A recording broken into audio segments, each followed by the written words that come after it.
Salve, salve! Sejam todos bem-vindos ao canal do professor Alex Nina. Hoje nós vamos falar de planejamento estratégico, uma aula introdutória, quase que não saiu.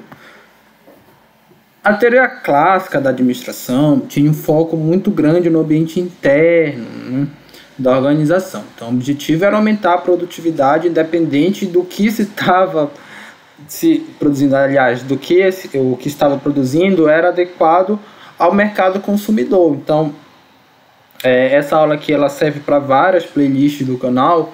Na playlist de gestão de negócios, por exemplo, nós falamos do caso lá da GM, que estava produzindo carro em larga escala, quando o mercado automobilístico estava mudando para ser mais customizado. Então ela estava ainda produtiva, mas ela estava com foco no ambiente interno, ao invés de olhar para o ambiente externo. Pouco se falava da interação da organização com o ambiente externo, ou seja, aquilo que estava fora dela. Se pensava na produtividade lá de Taylor e de Fayol, da teoria clássica. Mesmo na teoria humanística, o foco nos funcionários também é no ambiente interno. Então essas questões aqui de sociedade, fornecedores concorrentes eram pouco analisadas. A teoria neoclássica da administração ela corrige essa falha através do chamado planejamento estratégico. Não é que sejam as mesmas coisas, mas o planejamento estratégico ele vai surgir aqui no bojo da teoria neoclássica. Na verdade, a teoria neoclássica ela abrange um amplo gama de teóricos e pensamentos, inclusive, diferente. O próprio planejamento estratégico tem um livro do Mitzenberger que trata de 8 escolas do planejamento estratégico, algumas inclusive divergentes. Então são temas complexos dentro da administração e essa aula a gente vai sintetizar, né, para quem pouco ouviu falar disso. Então, primeiro que existe uma diferença semântica e para mim particularmente, que sou geólogo e administrador, quando se fala em ambiente, tem um pouco dessa conotação das ciências ambientais. No português de Portugal, não existe a palavra meio ambiente, porque para o português de lá é algo um tanto quanto redundante, existe só a palavra ambiente. Então, de forma robusta, isso está relacionado à natureza, né? Claro que nas ciências ambientais o meio ambiente não é só a natureza, né? Existe o meio ambiente urbano. Já na administração, o ambiente está relacionado à gestão empresarial, tá?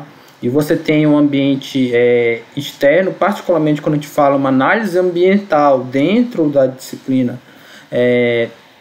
da ciência administrativa. Essa análise ambiental geralmente significa uma análise do ambiente externo, ou seja, dos fatores externos à empresa, mas que influenciam a mesma, a política, a macroeconomia, a cultura, né, questões demográficas, sociais, inclusive a questão da natureza, que seria a questão ambiental das ciências ambientais. Mas tem um ambiente interno também, tá bom? Mas geralmente esse termo sozinho, ambiente, na administração, significa esses fatores aqui. A atitude organizacional é a forma como a organização reage ao ambiente interno e externo, particularmente ao ambiente externo. Não adianta a organização identificar problemas e não tomar nenhuma atitude. Pode ser um problema interno, talvez, a abstinência, a abstência, né? A falta, melhor dizer, né?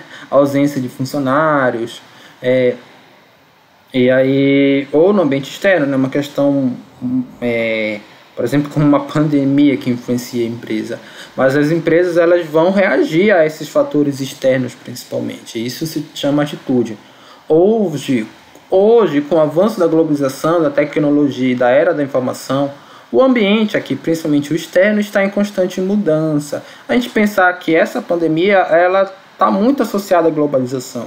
A rápida disseminação do vírus, do coronavírus, ele ocorreu no ambiente de globalização. Se você pensar mesmo lá na época do início da globalização, talvez, né, das grandes navegações, esse vírus não iria se propagar tão rápido como se propagou hoje, né? A circulação de pessoas e mercadorias é muito constante hoje em dia.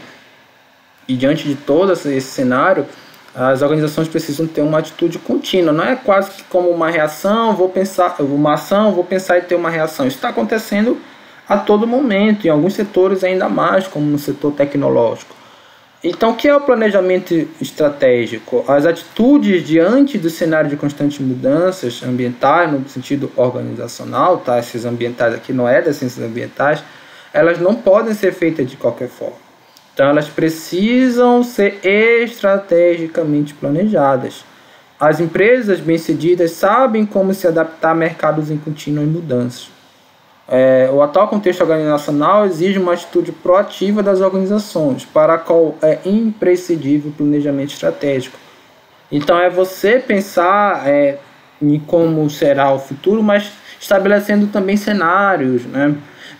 Do que é que eu posso fazer caso aquelas premissas que eu tinha estabelecido para o futuro não se concretizem, tendo, por exemplo, opções de contingência. Se vier algo que impacte a minha empresa, o que é que eu vou fazer? Para não pensar no calor daquele momento, para eu já ter de antemão o que é que eu vou fazer. Então a gente compara com uma partida de xadrez. Tá? Existem várias referências de planejamento estratégico históricas, geralmente associada à questão bélica, né? Se usa muito um livro de Sun Tzu, que é um filósofo chinês, que é A Arte da Guerra, um livro muito famoso, e também se compara com a teoria dos jogos, o planejamento estratégico. A gente pensa num jogo de xadrez, né? Você não tem uma maneira única de você ganhar um jogo de xadrez. Vai depender do seu oponente. Se seu oponente é uma pessoa que praticamente não conhece o xadrez, só sabe mesmo como se movimentam as peças, não tem experiência no jogo, em 4 rodadas você consegue derrotá-lo com um checkmate do pastor, você conhecendo esse checkmate. Mas se o cara conhece o jogo, né, já tem mais experiência, ele vai saber que quando você mexer o peão do meio para frente e tentar mandar o bispo para o lado, isso já é o checkmate do pastor, e ele vai conseguir também mexer o peão dele para frente e vai impedir com que você ganhe o jeito dessa forma. Então a estratégia mais adequada depende do seu oponente. É isso que é o planejamento estratégico, é você planejar, mas pensando nas condições ambientais, tanto dos seus concorrentes, nas condições do ambiente externo, tá bom? Para que você vença o jogo empresarial, né, das organizações. Então vamos pensar primeiro num exemplo negativo. A Kodak, uma empresa que durante tempo foi praticamente um monopólio. Olha só, na década de 1970 chegou a ser dona de 80% das vendas de câmeras analógicas na época, e de 90% de filmes fotográficos. Então quem é mais antigo, como eu, né, já estou me colocando como antigo, lembra que não existia essa história de você tirar uma foto no celular e rapidamente ver se você ficou com careta e tentar colocar filtro para corrigir, acabando não corrigindo, né? Mas as pessoas conseguem tirar uma foto e ver instantaneamente. Antigamente você tirava uma foto no analógico e você não via se você saiu mal, a foto podia queimar, depois você mandava revelar e aí sim você ia ver que a foto saiu queimada, ou seja, algum flash lá, ou saiu com sua mesma cara de sempre, não tem como ajeitar, né? Então era uma câmera analógica, tá? Eu quando criança era desse tempo, e a Kodak era a principal empresa, os filmes todos de revelação eram da Kodak. E era um mercado altamente rentável. Na mesma década, ela mesma inventou que iria falir a empresa, a câmera digital. Então você tinha algo mais moderno, vai aparecer na hora, né? Prevendo que a câmera digital iria prejudicar a venda de filmes, que era altamente rentável, a empresa engavetou a tecnologia.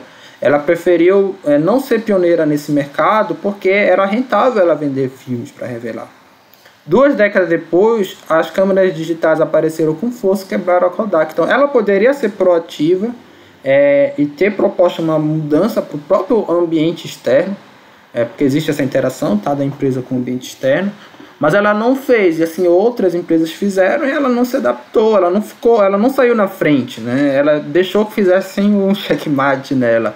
Então ela não pensou de forma estratégica, porque esse mercado que no curto prazo estava sendo rentável, ele ia se desfazer. Talvez fosse melhor, talvez não, seria melhor ela ser proativa, mesmo que perdesse um pouco da rentabilidade aqui, mas garantir sucesso no novo cenário que estava por vir. Vamos para um exemplo positivo, e a gente vai mostrar o exemplo brasileiro da Magazine Luiza. Então todos vocês devem conhecer, ou já ouviram falar na Luiza Trajano, que é a cofundadora da empresa, né? A empresa tem o nome dela.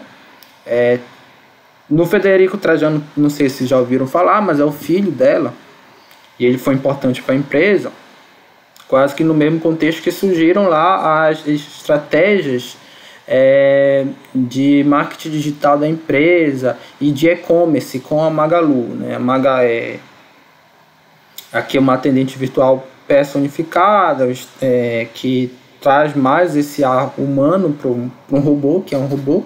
A Magalu, que essa boneca, ela chorou, por exemplo, a Magazine Luiza era patrocinadora da seleção brasileira feminina. Então, quando o Brasil perdeu na Copa do Mundo, que perderam para as americanas, salvo engano, ela postou lá no Instagram, né, que ela tinha chorado, e isso, milhões de seguidores. Ela tem um canal no YouTube com milhões de seguidores também. Então é uma robozinha muito carismática, e a empresa, na verdade, ela não estava, não é que não estava bem, não era uma empresa, talvez não se imaginasse que ela ia crescer tanto. Aqui é o gráfico de cotação dela na Bolsa de Valores, ela é negociada em bolsa. Então, para vocês terem uma ideia, ela é a empresa que mais valorizou nos últimos anos. Então, em novembro de 2015, a valores corrigidos, você compraria uma ação da Magazine Luiza por 3 centavos, valores corrigidos, tá? Tem alguns cálculos que vêm aí. E hoje, mais ou menos, em março de 2021, estou gravando no último dia de março, não sei se é esse preço, mas quando eu elaborei a aula estava nesse preço, nessa faixa, de R$25, ou seja, 800 vezes mais.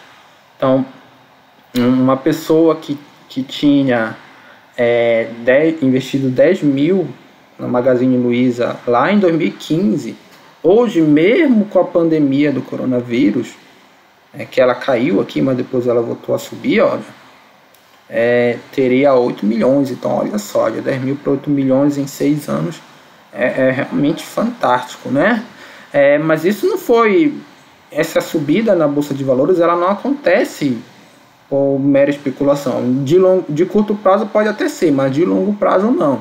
Ela acompanha os resultados financeiros da empresa, lucro líquido, receita, essas coisas que fazem parte da questão do demonstrativo financeiro. Não vou entrar nesse mérito, mas a empresa tornou-se muito rentável e com uma receita muito alta por conta de uma mudança organizacional que ela fez.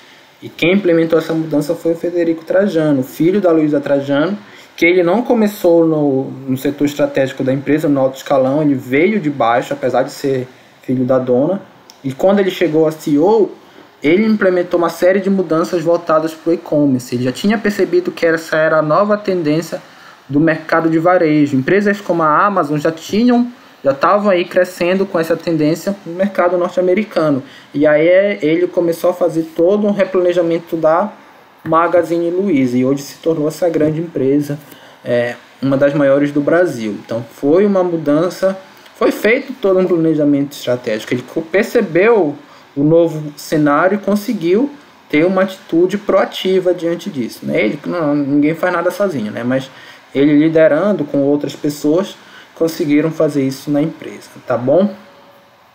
Então, planejamento estratégico, ele tem, ele é metódico, tá bom? Parece ser bonitinho ver um caso assim, mas tem toda uma metodologia por trás. Ele tem certas etapas, tá? Vocês vão encontrar na literatura várias formas de definir etapas do planejamento estratégico, né? Não existe só essa forma com 7 passos.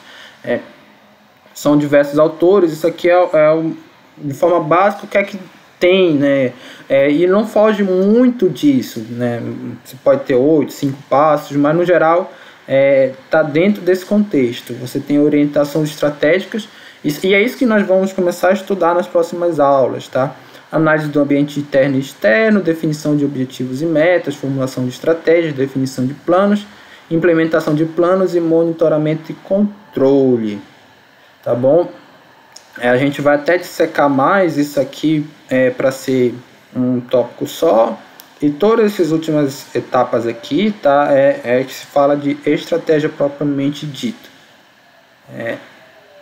Então é isso, pessoal. A biografia básica é Ferreirinha, planejamento governamental. Me baseei aqui nessa apostila.